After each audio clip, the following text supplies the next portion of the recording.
Hello बच्चों, let's read this question. The velocity of water may be depend on their wavelength lambda, the density of the water rho, and the acceleration due to gravity g. The method of dimension analysis gives the relation between the quantities as k is a dimensionless quantities.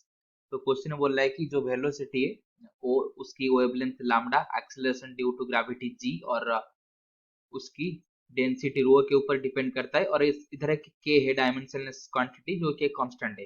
तो हमको dimension analysis method को use कर कर हमको उसका relation find करना है कि वो कैसा होगा। तो उसके लिए जो की कंसेप्ट है,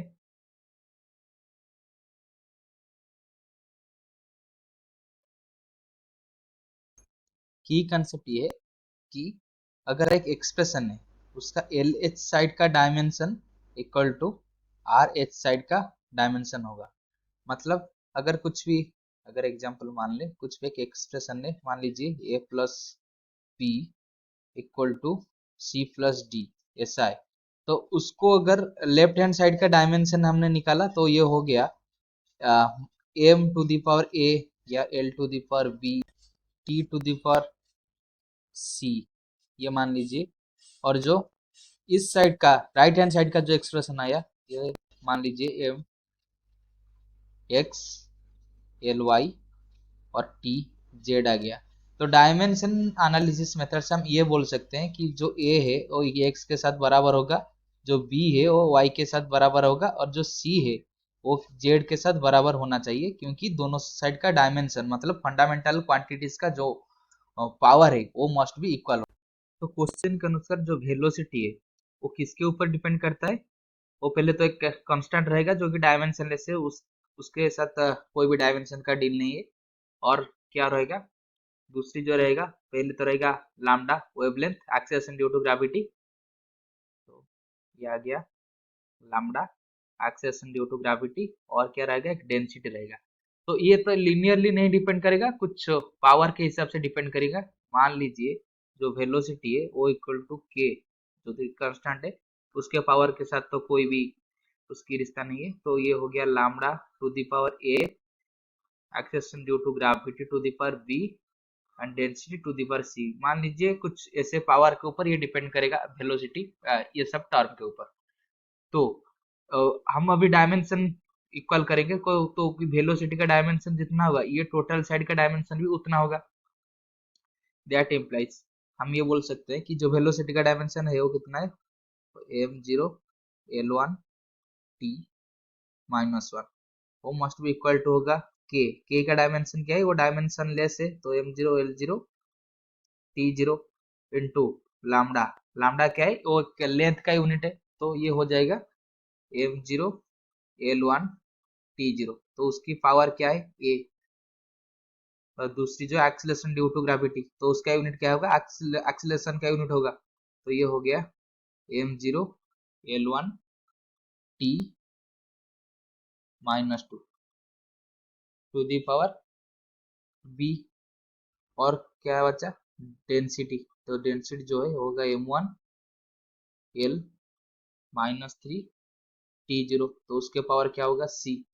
तो ये सारे जो टर्म हो गया ये किसके साथ इक्वल होना चाहिए? तो ये राइट हैंड साइड में जितने टर्म है वो लेफ्ट हैंड का डायमेंशन के साथ इक्वल होना चाहिए। तो पहले उसको अगर सिंप्लीफाई कर देंगे तो ये हो जाएगा M zero L zero T zero, और ये साइड आ जाएगा M zero L to the power A T zero. ये हो जाएगा M zero L to the power B T to the power minus two B. और ये हो जाएगा M C L minus three C और टी जीरो।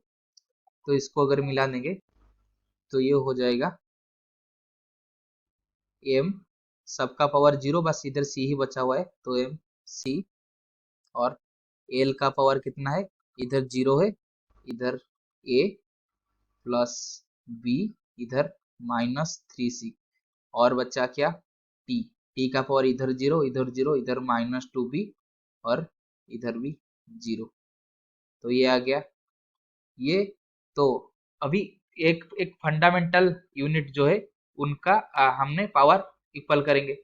तो पहले मास का इक्वल करेंगे, तो मास का वेलोसिटी साइड में मास का पावर कितना है, 0 है, तो हम ये बोल सकते हैं 0 इक्वल टू इस साइड मास का पावर कितना है, c है, तो हम ये बोल सकते हैं c, दैट इम्प्लाइज हम ये बोलेंगे अभी क्या, c इक्वल टू 0, c 0 हो गया।